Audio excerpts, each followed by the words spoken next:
Can you hear me? We are live. Go for it. Okay, people are waiting for it to start. Let's just go for the best. I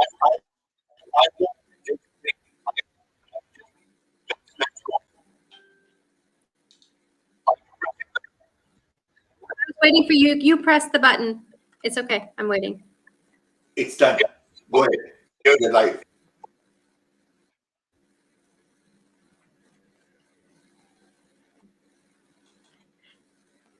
Hi, everyone. Welcome to the session 2 of Caring Economy, brought to you by LADIESFUND in partnership with the Pakistan Business Council, the Federation in Pakistan Industries, as well as now JS Academy for the Deaf. So excited to have you with us. Part 1, of course, attracted more than 3,000 viewers, as well as had 43 shares and hundreds of comments. So now, before we introduce our fabulous keynote, Laura, we have our partner, Samir, also of the Canada-Pakistan Business Council. Samir. Hi, folks. My name is Samir Dosal, and I'm the president of the Canada-Pakistan Business Council. Thank you very much for joining us. We are delighted to partner with our Samir, global the floor is yours. Thank you. I'm on. Folks, there's a little bit of a technical issue, but having said that, we seem to have resolved that. My name is Samir Dosal, and I'm the president of the Canada-Pakistan Business Council, and we are delighted to have be a part of this initiative. This is the second of the previous session, and we continue to have Laura with us. Laura will be presenting the second session. As we move forward, she will be formally introduced.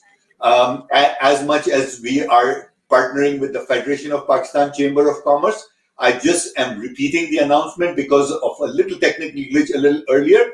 We have the JS Institute of Deaf as a strategic partner. They have volunteered and are partnering with us to present this session in sign language. We are really excited about that, and you will shortly be seeing Iram. That's Iram for you. We will bring back Iram when she will be presenting Laura's presentation on sign language. So thank you very much. I am giving it back to you, Tara, to continue and to bring on Laura as we move forward. We are actually delighted, Tara, for the wonderful initiative that you do, Canada-Pakistan Business Council and the Dow Global Foundation, and under that umbrella, the Ladies Fund and the Lean In and the Educator Girl is some amazing initiatives. Folks, please enjoy the session, and we will continue with our ongoing program.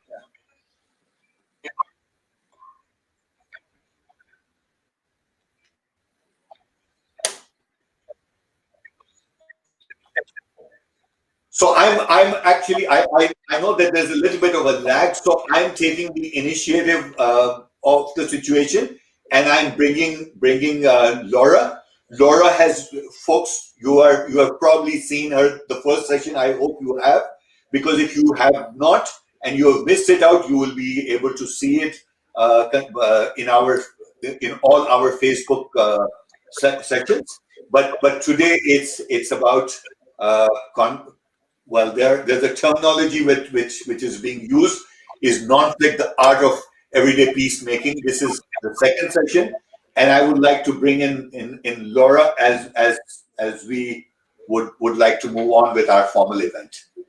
Laura, the floor is yours now.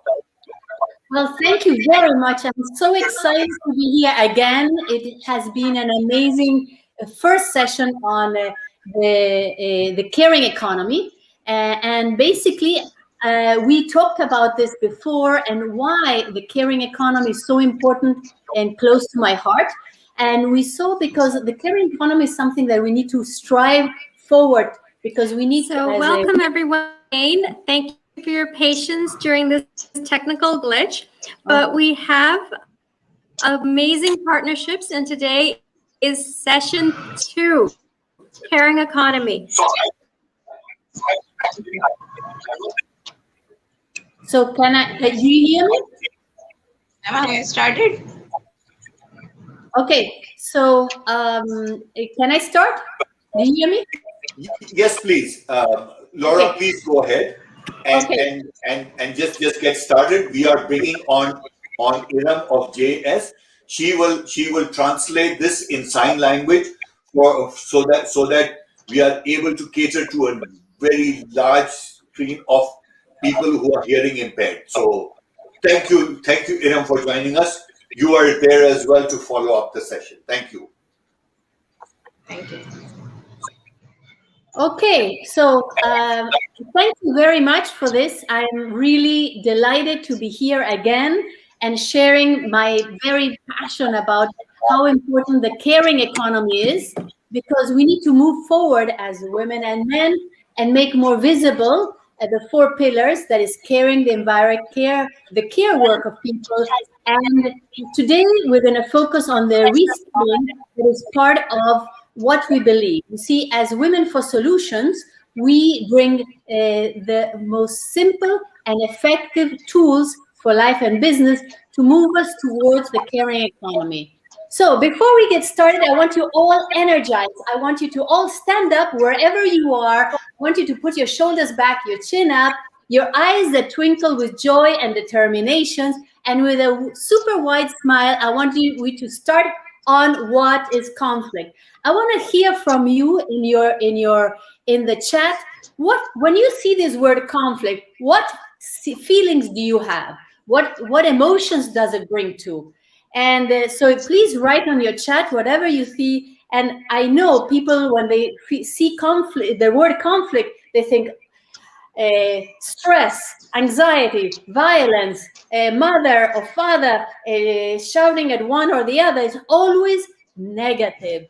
Conflict has such a negative implication, and what it does to our society is that it brings everybody's cortisol level up. Our reptilian brain starts to react in a very negative way. It saps our energy. It accumulates negative emotions and negative experience that we keep repeating over and over and over. And then what happens? It affects how we talk, how we say, how we feel. But then it affects our face. Our face is how we deal with conflict. But have you ever felt this way? Have you ever felt this way? You see, conflict has many sides. But when you look in every dictionary, the definition of conflict is neither good nor bad. Basically, it's a definition is when 2 or more perspectives are connected. That's it. It's not positive nor negative. And what we see is that we have when we understand conflict, we see that there is a universal yearning from everybody, dependent of the culture you're in, and is that we need all as humans to be heard, to feel secure, to be respected, to be recognized and valued and trusted. And many times, most people don't feel this. So let me tell you a story. And basically what it is, I'm going to stop sharing for a little bit so you can actually see me. So I am today 58 years old. I'm passionate about NONFLICT and the caring economy. For 30 years, I was an Argentine lawyer, then a Wall Street lawyer, then I was a social entrepreneur for more than 15 years, and now leading Women for Solutions. If I, at 58, would call over the phone Laura, that is 18, myself when I'm 18, in Argentina, just graduated from high school, and I tell her, Laura, would you like to have a happy life? Would you like to have a good relationships? And Laura on the other side will, at 18 will say, oh yeah, why not? I mean, this is the key, isn't it? Well, you know what I will tell her at 58 today? I said, please learn non-flict and read the book and apply it every day. And your life will be so much better. If I think the moment I learned about non-flict, that is 5-6 years ago, suddenly I started to realize that actually, instead of using these many methods of dealing with conflict that were very negative, I would deal with it in an open, transparent way, because I knew when I go through this 3-step method that is non-flict, it will bring me a lot much better results. And especially today, with how we are dealing with the COVID, where every family is all close in physical situations, what physical closeness and isolation, this brings a lot of problems in our society. So recapping, we need to understand that when you deal with conflict, you need to understand that there's a very positive side of it. So let me start sharing again my screen.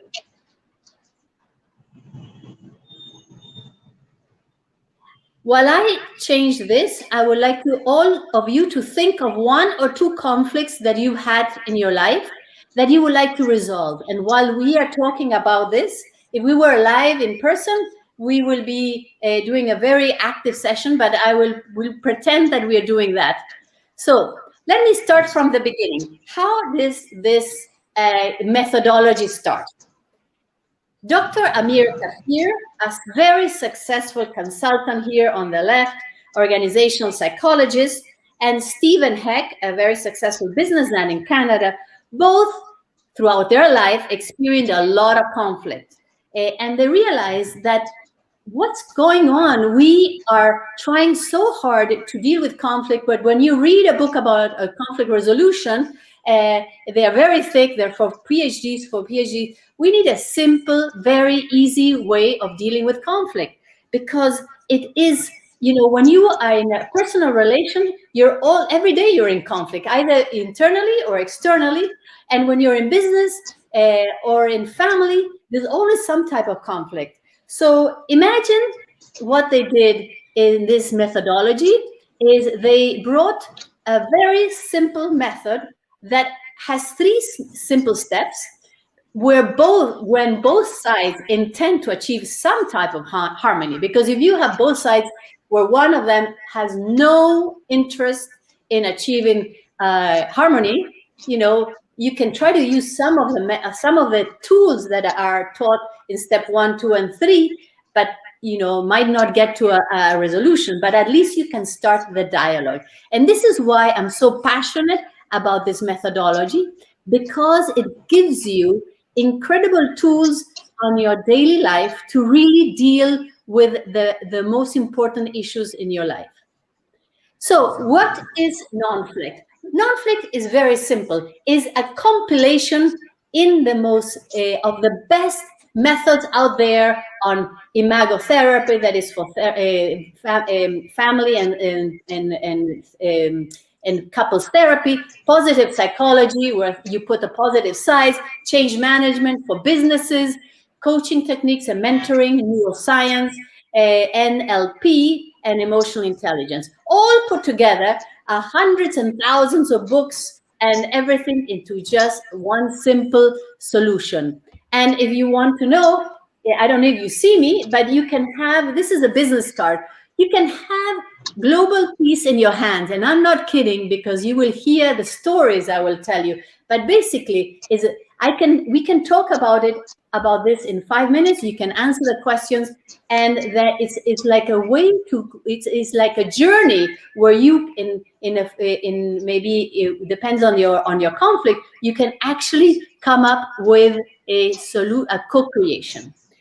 Let me give you the positive of non-flict. It's an incredible tool, and personally I can attest this, for a personal growth and self-awareness, it gives you incredible ideas of how you can really improve and have long-term relationships through this very simple methodology, and it brings trust. Believe me, I have been married for 30 years, and conflict with my husband, who's Austrian, and I'm from Argentina, totally different cultures. We've had many, many conflicts. And I have two boys, now 22 and 24. And believe me, this a conflict resolution method has allowed me to deal with them when they were teens in an amazing way, because I learned these very simple techniques. Also, when you look at businesses, the cost of conflict is huge. It is practically $2 billion a year that businesses are losing because they are not dealing with the conflict in a positive, constructive way. And mostly it impacts the productivity, the efficiency. It really puts a damper on the team. And statistics show that 1 in 4 employees avoid conflict. But managers in companies spend more than 25% of their time dealing with conflict, meaning 2 days of the week they're just dealing with conflict instead of being productive and really pushing towards something that is positive. Again, the issue here is that NONFLICT is a very simple method that is useful also in business. For example, I have been in consulting with companies. You meet with senior management, you teach them NONFLICT, and guess what happens? Incredible magic happens. You get innovation, transparency, positive culture, caring, sustainable strategies. But most important, people start to trust each other. And that is the essence of a healthy business and a healthy marriage, a healthy family, a healthy community. So today, what I want to really reconfirm again is that conflict, we all have conflict, and it's not positive or negative. It's just how you deal with it. And today we're going to talk about the NONFLICT method, that is a tool that we believe will be that has to be started to be taught, not only in schools. When you're in kindergarten, you're taught math, reading, and writing, but I think a tool of methodology like this one is a mass skill for everybody. So the first, in the next 40 minutes, we're going to go in a very fast way. So if there's any questions, please ask them, because I can see them on the screen here. We're going to go through style of conflict, the key concepts, pre-concept of NONFLICT, and then the methodology itself. So the best for the last. Styles of conflict. So let's start. Where and how do your parents deal with conflict? Because apparently we not only live with a type of conflict, but also we inherit our type of conflict from our grandparents and grandparents. It goes through our DNA, according to Jung, the psychologist, and Freud. Apparently, we keep in our unconscious how we deal with conflict. So it is fundamentally that you would see which of these type of conflict was your family about. For example, in my family, my mother always was an avoider and a fleer. Whenever there was a conflict, she would disappear. She would rather not deal with it. And guess what happens? This is what happens when the well-known phrase, never deal with the elephant in the room. And basically, when you run from a situation, you actually keep accumulating all those negative and negative thoughts. And basically, you missed incredibly beautiful opportunity of growth, of deepening your relationship with somebody, and in some occasions you might avoid, so not to create a startling and ugly moment. But basically, if you do not deal with a conflict on a method like NONFLICT, you can have problems, and many problems, as you see in the world. Another way of dealing with conflict that is common is force.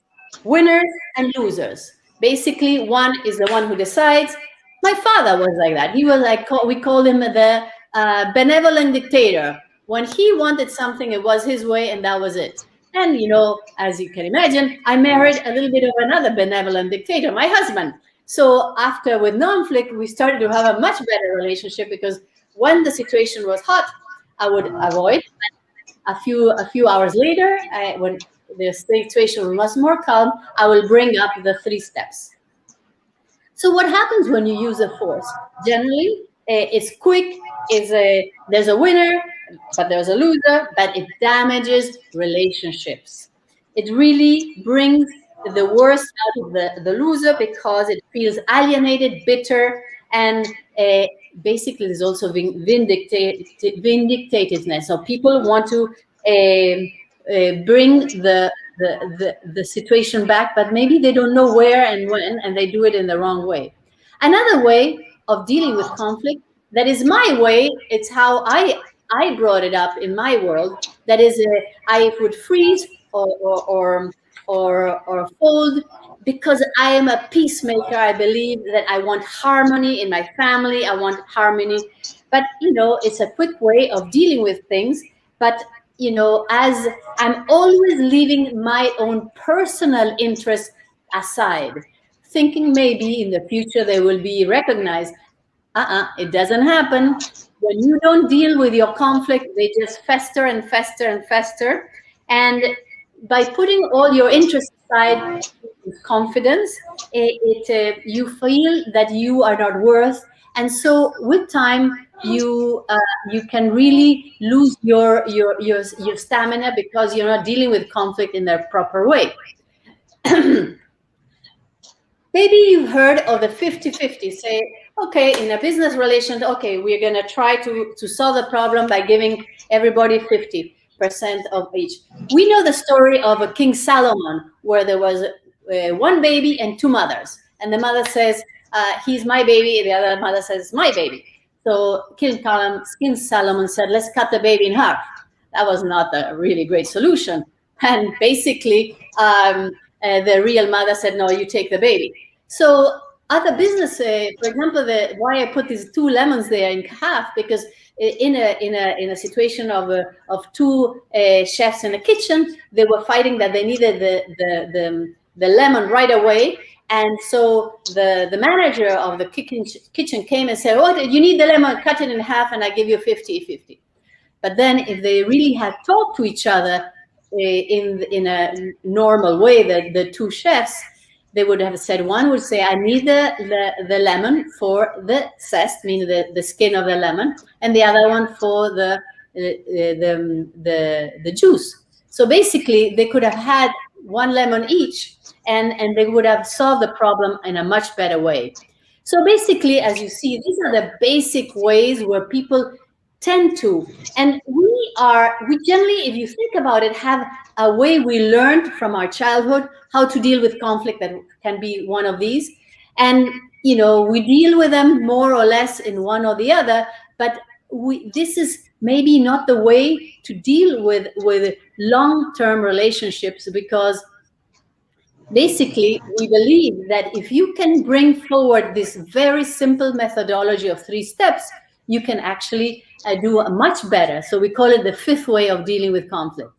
So what is your style, and how does it impact your life?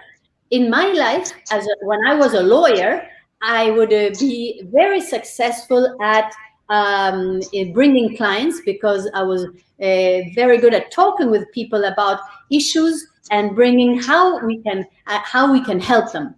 But then, as a junior lawyer and an Argentine Latin American woman in these big law firms, it was very hard to be recognized. So basically, I would bring clients, and then the lawyers will take care of them and kind of leave me out, because they wanted to be recognized themselves. Any questions? I don't see any questions, so I'll continue. So, as I told you, conflict is that both sides need to have intention, at least the intention of some type of harmony. So the 3 steps are very simple. Understand yourself and the other.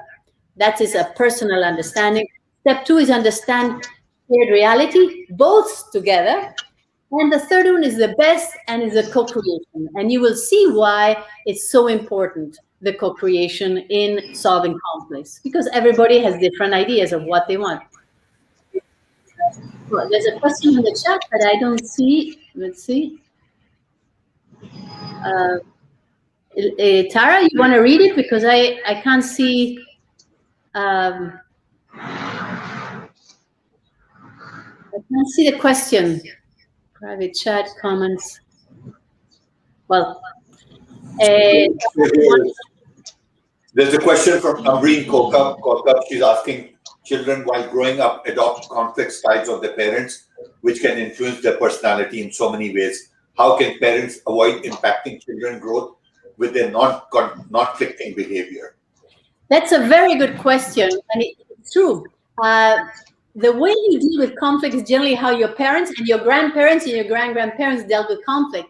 It is in your DNA. How you respond is in your. However, if parents realize the incredible impact they have on their kids when they are being irrational, when they're dealing with conflict. So basically, what you have to do is learn how to deal in front of the kids through this method. And understand, and while we go through this method, you will pick up some tools that are so essential to deal with conflict. So key concept, for example, active listen is one of the key elements that parents should be dealing when there's a conflict with a child or with a couple or in the community. They need to learn how to actually incorporate active listening as a key element to understand how to deal with conflict. And then mirroring and conscious, basically these three, constructive communication, all these key concepts, I'm going to describe them very briefly so that you can incorporate them.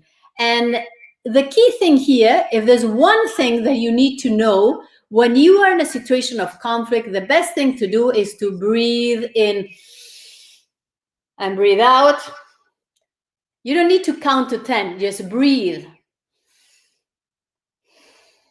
And breathe deep, because if you're counting, your mind is busy counting, and basically by breathing, you are relaxing and bringing more your frontal cortex to deal with the conflicts. So let's go for active listening. Anybody knows what active listening is? I see here I see here some say yes. Now I see the questions. Basically, when you are dealing with active listening, one of the key things is how you are looking at the other person. You see, when the eyes are the windows of the soul, and there's not, in studies show that whatever you're saying maybe is 7% of the message, but with your eyes you can look at the other person and see all the messages they are sending you. For example, if they are kind of squinting, if they are really tense, if they are kind of all hunched, or they look very angry. So basically, when you're actively listening to the other person, you need to tap on all those things and listen to those, so that you can actually connect with those non-verbal body elements. And if you also look at the eyes of the other person, you can see whether you can trust them or not and what they're saying. The other element of active listening is open your ears, in the sense there's two ways you can hear, meaning the vibrations of sound that comes through your one ear but can leave through the other one, or you can listen. When you listen to the other person, you are actually making a choice of understanding each of the word the other person is doing, connecting with what they're saying. Your body language is already moving forward to understand what the other person is saying, And also when you're listening to the speed of what the other of the words of the other person. You're listening their pauses. You are seeing the tone of their voice. And then the other element of active listening is open your mind. As I mentioned, we have over 60,000 thoughts a day. We have, of which many say that 80% are negative thoughts of experiences that are negative, and ideas and thoughts. Imagine, how can you be listening to somebody if your mind is always coming in with different thoughts? So the idea is to breathe in and to open your mind to whatever the other person is saying. And one of the key things about opening your mind is do not interrupt. If you're interrupting, this means your mind is thinking and you want to say something else and you're not actually listening. So remember, active listening, your eyes, your ears, and no interruption. And then open your heart. Basically, when, as I mentioned, you have these 60,000 thoughts, so they are mostly negative, but you need to give a big breath and then listen. And then when you're listening, you do not judge. Whatever the other person is saying, whether you agree or not, it doesn't matter. You listen and you try to understand their point of view. The best figurative way of saying that you're opening your heart is when you actually put yourself in the shoes of another one, but first take your own shoes off, so that really there's empathy in what you're listening. So there's a real active understanding. Is everybody understood about active listening? If there's one thing about active listening that I want you to say, if you don't remember anything about this presentation, you absolutely need to remember active listening, because active listening, you can actually practice it every day. So I hope that if you have to do one thing today, is please active listening. Okay, remember your eyes, choose, listen, because the moment you listen, you practically 80% of the conflict might not exist anymore, because most of the conflicts, as studies show, come from not listening properly to the other person. Why paraphrasing is so important in non-flict is because we use it as after the act. While we are doing the active listening, we're going to say the essence of what the other person is saying. And why do we need to do this? We humans and all mammals have something called mirror neurons. And we humans have it in a very developed way. They're called the smart cells of our body, of our brain. Because only with our mirror neurons that were only discovered 50 years ago by the one who got a Nobel Peace Prize about it, is we are able to learn the positives or the negatives from everybody. We can get our political affiliations, our values from mirror neurons. And guess what? For example, when I'm talking to somebody and I start to scratch my ear, suddenly the person who's beside me is listening to me. Maybe they start scratching their ear.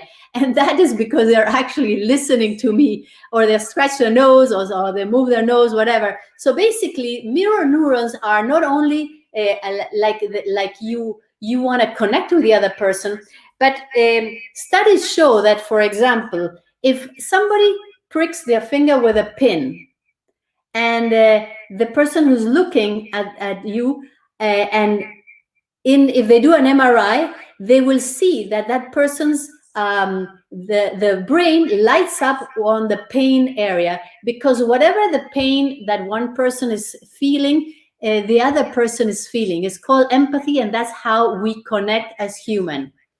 And so basically, this is what we're gonna do. I'm not sure if we can get more dialogue here, but if we were in person all together, all these 100 people in one room, we will turn to the left and connect with this exercise of active listening. And so basically, I'll give you a very simple, I'll do this in a few seconds so that you can see why active listening and paraphrasing are the key elements for non-flict. And basically, I'm going to share a very simple situation. When I was in my third year of law school in Argentina, and I had 3 more years, I found law that I really didn't like it at all. I found the system was very archaic. I was not very motivated.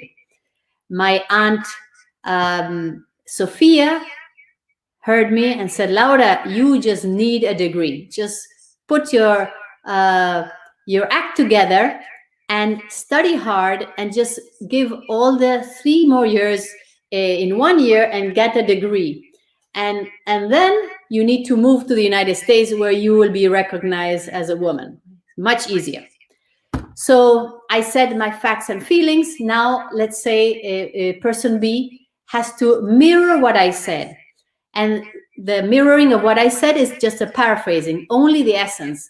And I will explain, I will mirror in a few seconds, meaning if I understand you well, Laura, you were not very confident of your studies. You wanted to quit. Your aunt gave you the suggestion to study, to keep going, and then have a degree. And then you say, "Did I understand you well? And is there something else?"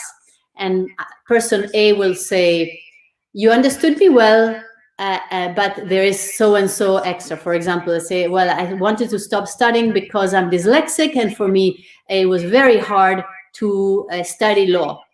And then person B has to paraphrase that. "I hear you. If I understand you well, you want to stop studying because you are dyslexic, and is there something else?" And so forth. And that's the step 1 of our exercise. So another element that you need to understand when you are in a situation of a conflict is the bias and framing. As always, whenever there's a conflict, always make a big, long, deep breath. Inhale and exhale. And then you have to think, okay, my husband is Austrian and I'm from Argentina. So his culture is very different, a Germanic culture from a Latin American culture, very different. So, and he was sent to boarding school at age 8. So he's emotionally less mature than I because of his upbringing. So I have to, whenever there's a conflict, I have to take into account these things and be more patient about it. And also when people have had very bad life, family of conflict, you need to understand all these things, especially if you're dealing with friends or co-workers. You need to understand better their state of mind. And if somebody's sick or has a major family problem, you know that their conflict might be another one and not the conflict of what they're saying. Another element of communicating with the other person that is very, very important is you never tell somebody, "You did this because you hurt me." Some negative things where the other person feels attacked. Whenever you communicate, especially in moments of conflict, you have to say, "I feel, I think, I need, I require," because then the other person doesn't feel attacked or offended and starts to feel disconnected.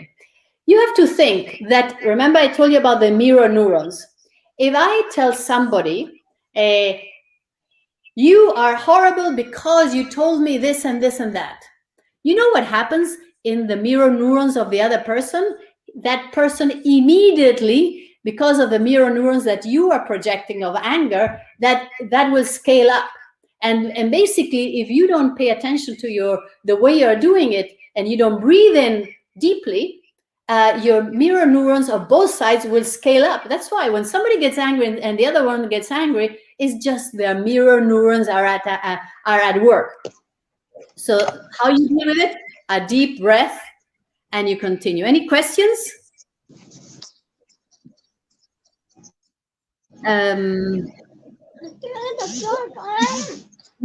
Okay. So let's go to step one. As I told you, it's a step one is in this. I think we need to mute some other people in the line.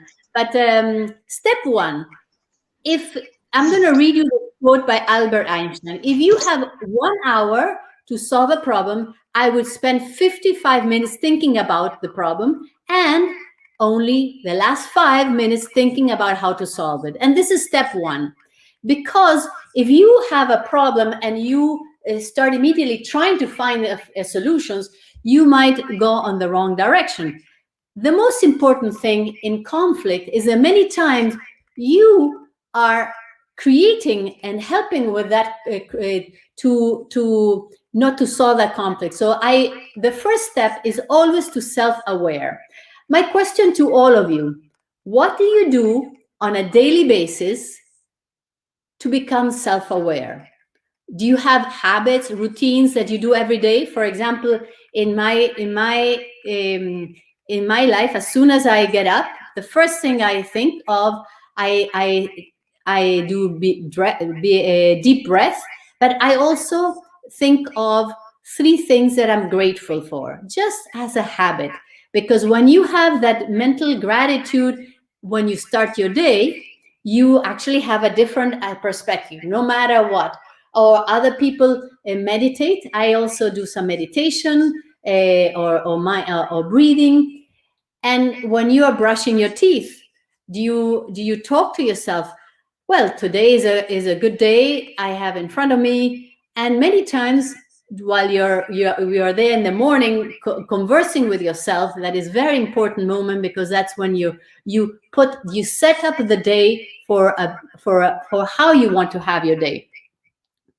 So basically, we have these are the key emotions we have, and love, joy, fear, anger, sadness, surprise. So these are the most effective scale of and there's so many colors of how you deal with your emotions. So when you start your day, it's very important to ask yourself, what is your emotion like? Where you're at? How can you do? How can you improve? In my case, as soon as I get up, one of the first things I like to do after my gratitude and so forth, I like to spend at least half an hour exercising, because whatever happens during the day, then I'm gonna be in a good mood. Also, you need to understand what is it that in your family, in your community, how do you trigger your emotions? If somebody says a word that might trigger it, you need to understand it and know that if you want to change that habit of your triggers, you need to practice at least a gratefulness or have a diary or things like that for 6 weeks. And I encourage you, after you've heard these 3 steps, that you practice it on a continuous basis, because otherwise you're going to go back to your old self of how you deal with conflict. So step 1, to understand yourself and the other. Let's say person A, it's me, and person B is my husband. So I have a problem with my husband. I'm going to tell you the specifics. No? Share your view of the conflict. What is a conflict? Okay, Michael, the conflict of today is that whenever we go on a walk in the park, you always bring your cell phone and you're always answering your emails. And you know, when you do that, it makes me feel not that you don't care, that you are not wanted, that even though this is a half an hour we're spending time together, you do not value me and you don't care to connect with me. And that is important to me. So it's very important when you're talking about your conflict as person A to say what is the conflict, what makes you feel, your emotions, and why is important to you. Then Michael, the other person, will have actively heard me and say, Laura, if I understand you correctly, you say that I use my cell phone in an inappropriate way when we go on the walk. Is there something else? Yes, there is something else, Laura, me says. There is, and there is because it's not only when you are on these walks with me, but it's also when you are on breakfast, lunch, dinner, every time you're on your phone, and everything is about your phone and everything, even the kids, and the kids are also taking the phone as something that you're always using. And I want some change here. So that's now my husband, person B, we switch roles and I repeat, what is the conflict? And Michael, my husband, will say, well, the conflict is that you just grabbed my telephone on our walk and practically threw it on the rocks.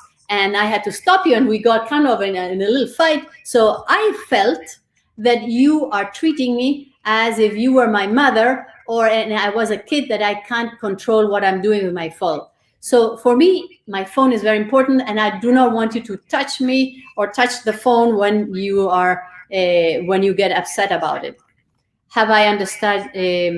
And then I have to paraphrase or reflect what he said, and I say, Michael, if I understand you well, you just did not appreciate the fact that I aggressively caught your phone, and it's because you feel that I'm undermining your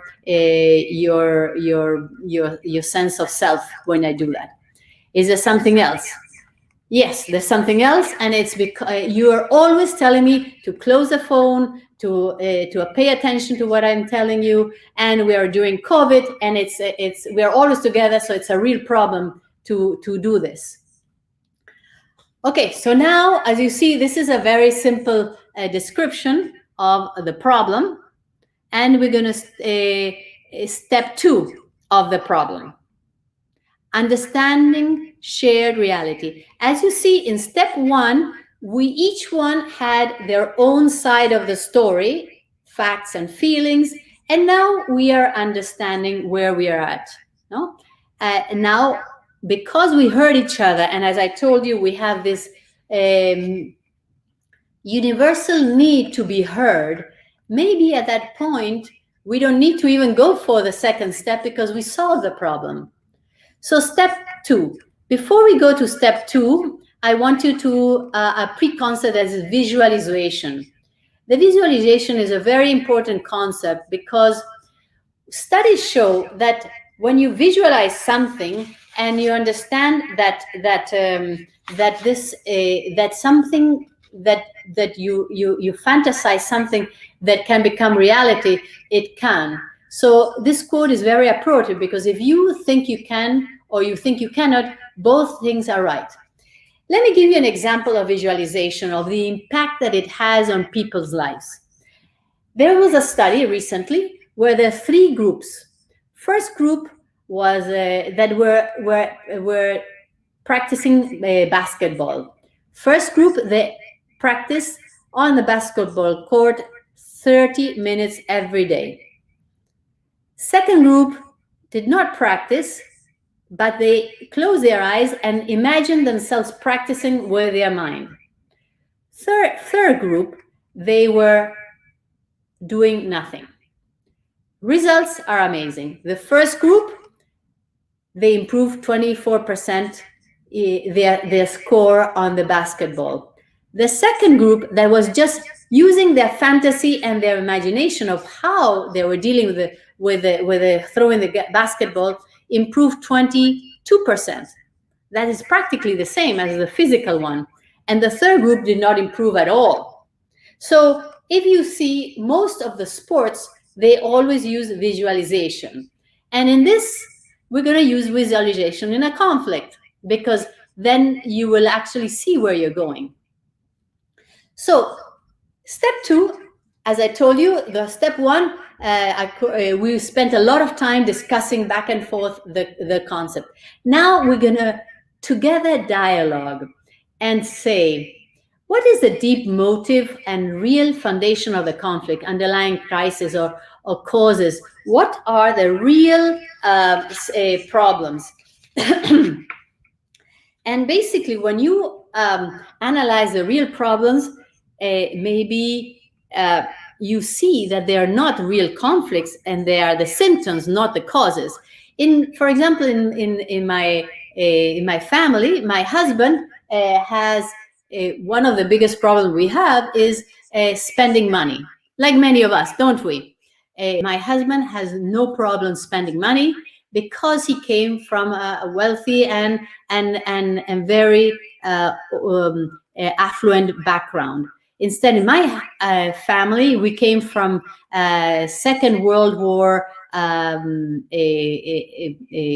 we saved a lot, everything. So when we deal with money, we know that I am much more of a stingy person. I prefer not to spend it, and to save it for the ultimate and most important things compared to my husband. So let's go back to the simple case that I brought you about the cell phone. So the fact that my husband is working all the time, it's COVID, and he's always on his phone, and in a way it's a little bit of an addiction, I think. But so the underlying issue here is that he's a little bit of a workaholic. He thinks that things have to be done immediately, and that is a real underlying conflict, that we have different ways of seeing things. I believe in family moments where we're paying attention to each other. His work and duty are a lot stronger, so then he prefers never to take time off. So we need to balance that. So the first question we ask, and what is working well? And this one actually has been amazing. Even before I even did the 3 steps, when we started having some conflict and I knew about the methodology, I will just, Michael was angry because of something, and I would out of the blue say, Michael, what is working well in our relationship? And then he would tell, oh, well, we have 2 kids, we are doing well in this, we're doing well.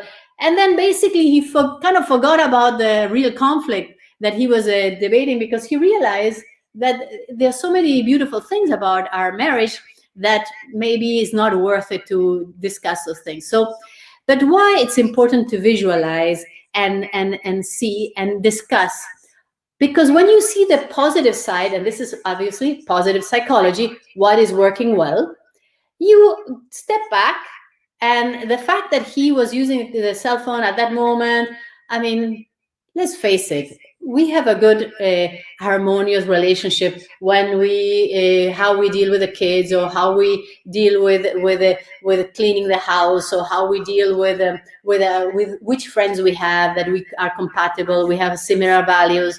So that is very important, and that always lowers the tension of how people are dealing, because they realize that there is some positive out there. Now, the next step is, what is the worst possible scenario? And this is from change management.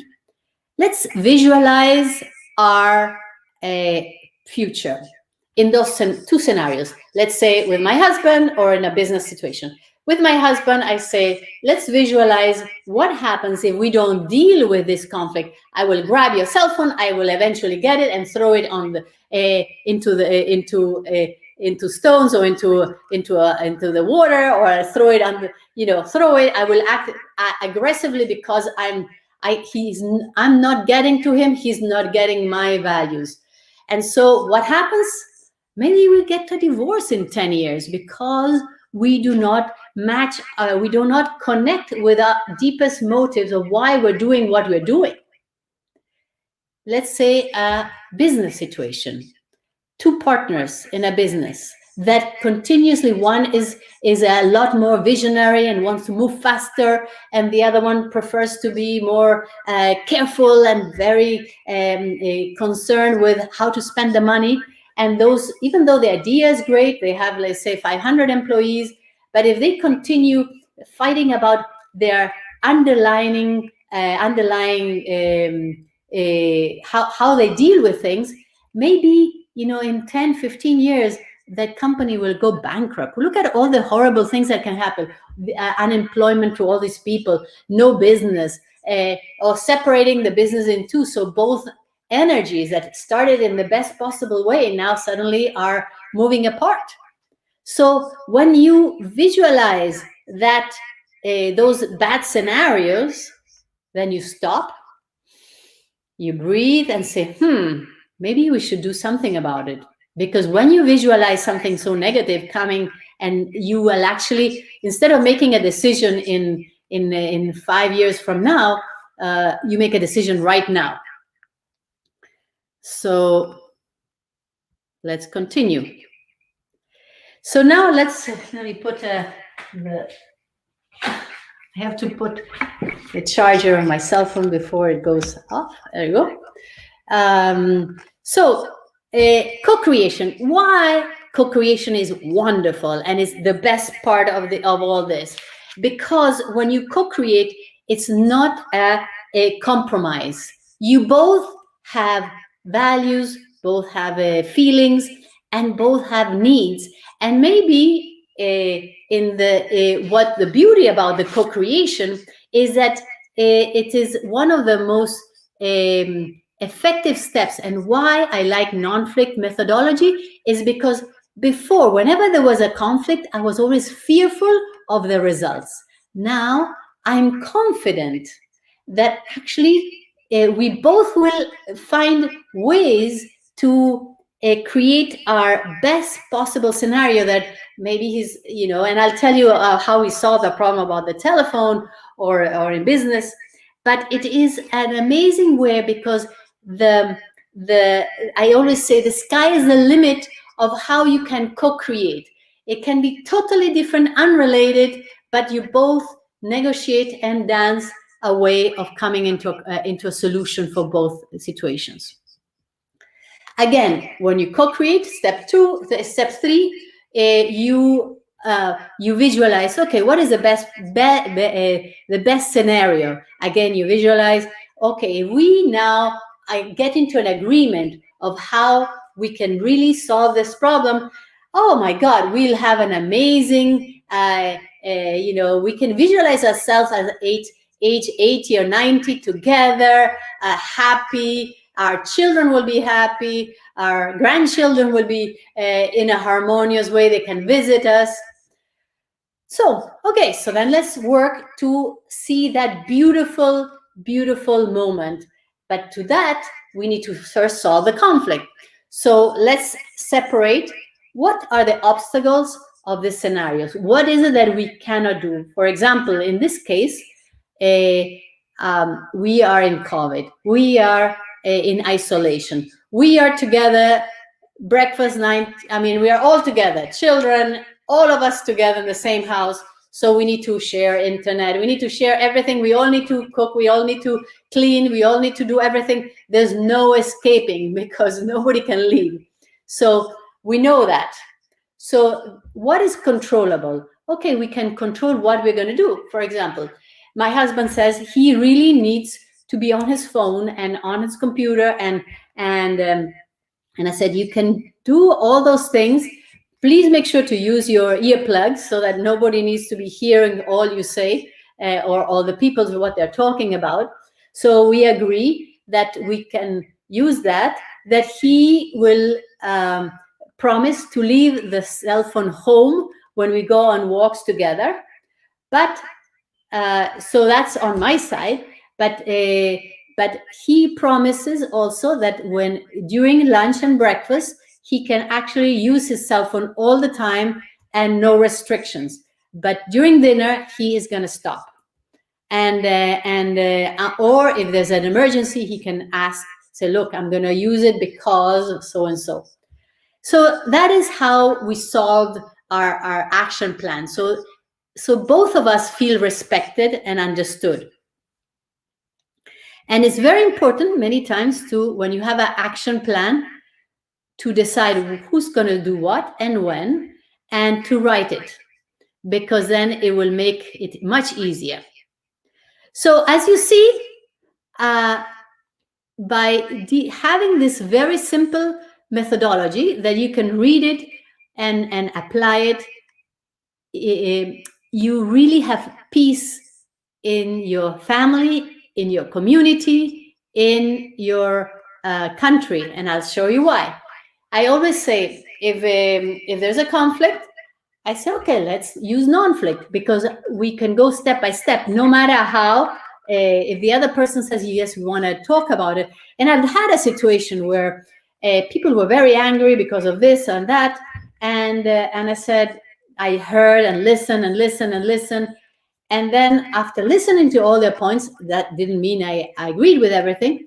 I said, now let's do NONFLICT. Let me show you these 3 steps so that we can co-create a solution. And as you can imagine, the first reaction they have, again, anger, anger, anger. And then I listened and listened. As you know, patience is a master. And then I said, and why was I patient? Because I knew that if I kept insisting that we can use this method, this 3-step method, we will come up with a co-creating a solution. And it did. So then after that person, I said, breathe in, breathe out, relax. Let's try to find a way to solve the problem. And we went through the 3 steps and we got to solutions. So based on this methodology, Stephen Heck and Amir Kafir, they started an NGO, a non-for-profit organization whose vision is 1 million people co-creating a culture of peace in the world with the NONFLICT method. And we have already trained over 300,000 people. The book has been translated into many languages, and the methodology has been used in Japan, in Latin America, in Africa, in Asia, in many, many countries. And it's incredibly effective. And that's why it was also translated in Marathi. That is a language in India. And the Tanishka Foundation is all about women dignity. And that's why, Tara, I think you will really love this initiative, because what they did is they trained many coaches like me, and then they went to many villages, and now more than 120 women have been trained on NONFLICT. So how do they do this? They create groups of 8 women where they're all trained in NONFLICT, and they try to discuss and understand how to deal with their family conflicts. But there's a big difference. It's not only about the conflict, but also they add what is wrong with our community that needs to be changed. One of the beautiful, what happened was that, for example, one community, their water system was not working well. So all these groups realized that the conflict was how the government was, the local municipality was dealing with the water. And so they all came up together. They discussed it. They did NONFLICT between each other. Then they invited the people in the community to also do NONFLICT of how they could improve their community. And it's working. Magic has happened because of that. The same with issues with the youth groups and children. Another way is Amir and Stephen have gone to Palestine and talked with women and tried to see how they can talk with women that are Muslim with Israeli women and dialogue on how to come up with a solution. And as you see, the same woman then embraced Stephen and his wife, and said, I understand now this method can be very effective. And I truly believe that it just because at that time was Obama on the government, Obama and the Palestinian governance will actually get together and use non-FLICT, they might come to a better solution to the world. One of the new things that happened only a few months ago is that non-FLICT is on Alexa. I don't know if you're familiar with this little machine that people say, Alexa, what is the weather like? And now you can say, Alexa, I have a conflict. And Alexa will answer, thank you. What is the person you have a conflict with? And Alexa will, and you tell them, let's see Michael. And so I will walk you through the conflict resolution non-FLICT methodology. So Alexa will say, so your conflict is with Michael. Michael, please tell us the facts and feelings and what is important to you about this conflict. And then you will talk about the conflict, and then Alexa will answer. Now is the time for Laura to mirror and say the essence of what Michael said. And so it's a beautiful way of dealing with conflict. You don't even need to have a card. The Vatican has been very interested in the non-FLICT methodology. Actually, they were looking into training their priests so that before people get married, to have a training on non-FLICT. So this is going back to the question about childhood. If a marriage starts where everybody is aware about a method, it's so simple, and they use it. Imagine whenever there's a conflict, they use a method, and the children that are there see how harmonious they're dealing with a conflict. Imagine how they will deal with their peers at school. And we have seen that in many religious institutions, non-FLICT has been taking up. We have used non-FLICT also between Muslim, Syrian, and Israeli synods, where there's been a lot of discord, and it's been an amazing outcomes of friendship and understanding. So, in summary, why this method is fundamental? Because we as human all have conflict. Conflict exists with everybody. If you can say there's 7.5 billion people in the world, well, every day there's 7.5 billion conflicts in the world, because everybody has internal conflict with everybody, but it's how you handle it becomes an amazing opportunity of growth. Basically, you have a conflict, you transform it into an opportunity for growth, or a conflict into non-FLICT. People want to be respected, understood, safe, loved, and hope in the future for themselves and their children and grandchildren. And so when you use this methodology, you're actually going to the core of the human nature. That is why we deal with people and we create these dialogues. But if you have a conflict that is of important and really is going to damage your relationship, it's very important to take your time. It can take you an hour and a half, but you need to take your time to deal with the conflicts and go step by step, no matter how long it takes. So now, all of you in the line, thank you very, very much for listening to this presentation. You are now all peacemakers. You have the tool that is very easy to see. Go to the Million Peacemakers website. You have all the questions there that are very simple. Read the book, share this methodology, and practice. Okay? Because we are all about, this is a great tool for the caring economy. Okay, on this note, we are practically done. As the other time, we took an hour and 15 minutes.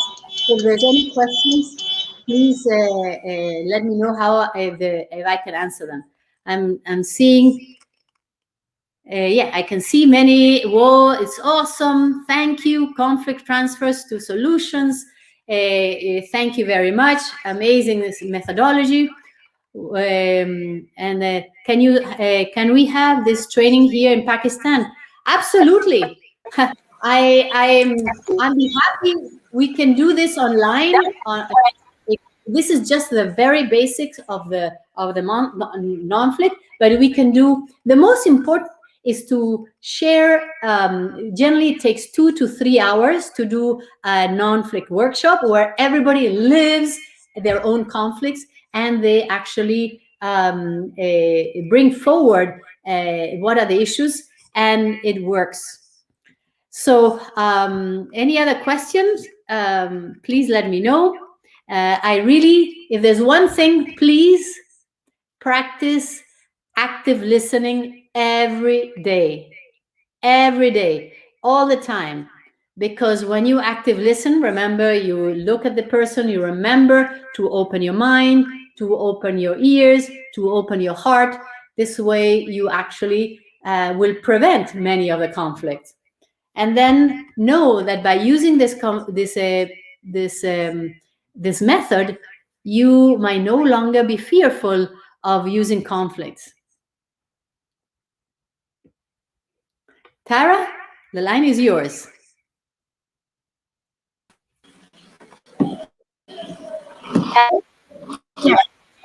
Okay, great.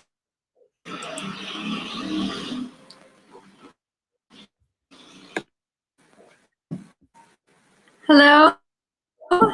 And you know, my internet connection is very weak, but I just wanted to thank again Laura and of course the incredible Iram, who has been doing wonderful sign language for us, and our partners, including Thank you. the Canada Pakistan Business Council and the Federation. These are wonderful support bodies. And to remind everyone that you have a survey at the end of each and every one of these incredible sessions. Session 1 is still very much available. You can see it on our page, and we can also share it with you. It's in all the WhatsApp groups, and the survey is very active. Now, today's session, put that survey up as well. There's 6 sessions, and as long as you attend all 6 sessions and do all 6 surveys, and the surveys are very easy for anyone who's attended the sessions, you will get a global certificate from us, and we're really excited about that. And so please do that, and note that there are many questions here, and Laura is going to be patiently, hopefully, answering all of them. Will be giving us the answers to put in our Facebook comments section, and we hope to always be there for you throughout this. I'd also like to bring Samir for any last words from his end as well. Samir. Thank you, Tara. This is wonderful, Laura. On behalf of all the organizers, and in fact, on behalf of all the participants, this was really very informative. I take back from this session myself personally that I have learned a lot, and I am going to try and practice what you have suggested. So thank you very much. All the people out there, please, if you have missed it, go back to the social sections and read them up again. It's absolutely wonderful. Laura, we are on. We will continue with these sessions as we move forward. We are delighted to partner with you and the Dow Global Council. And we're really excited about that. That's happening. Being of Pakistani origin in Canada, I can see a whole bunch of people participating in this session. So thank you. Keep up the good work, and many questions here. Cheers to you, and thank you to everybody. And a special thanks to Iram and the JS Academy for the deaf for bringing in this really amazing feature. All of them. I have been told that this will be casted further into cases where people are hearing impaired. So this is going to be a really wonderful initiative that that Tara has brought about, and we will continue to move forward. Thank you, folks. And please feel free to give your comments. And we will just go off there and we'll be in touch. Thank you very much. Samir for any last words. End as well, Samir. So I do apologize if our voices overlap. This is wonderful. Laura, on behalf of all the organizers, in fact, on behalf of all the participants, this was really well done. I take back from this session. I am going to try and practice what you have suggested. So thank you very much. All the people out. Please, if you have missed it, go back to your social sessions and read them up again. Absolutely wonderful. Laura, we are on. We will continue in these sessions as we move forward. We are delighted what you and the doubt that's happening. Being a in Canada, I hear a whole bunch of people participating in this session. So Sorry, folks, I'm going to step in again. I do realize that there's a little bit of a flow, but